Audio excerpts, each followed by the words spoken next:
let's dive into a tool that launches virtual machines with, well, military precision.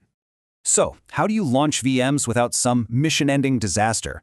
Doing it by hand is just asking for trouble.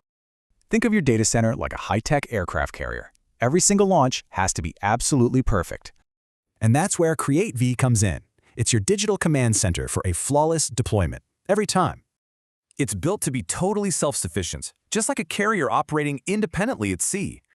And this is the core of its security. It needs no outside help and leaves no trace behind. Now, let's talk about safety. It runs mandatory pre-flight checks, just like a real ground crew would.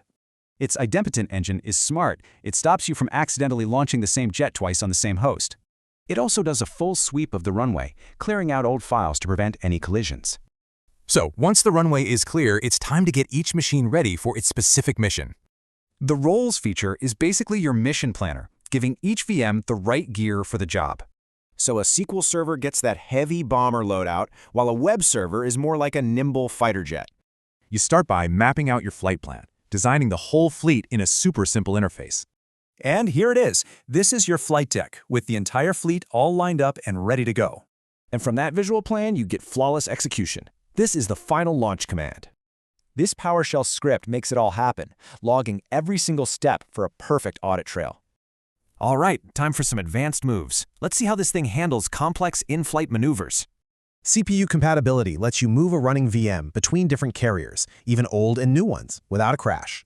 And with nested virtualization, a single VM can become its own mini carrier for containers. How cool is that? So what's the big takeaway here? It's really all about having total command and control. You get lightning speed, you get rock-solid safety, and you can audit absolutely everything. It really just puts the engineer right in the pilot's seat with full control over the machine. So the real question is, are you ready to take command and start launching fleets instead of just building VMs?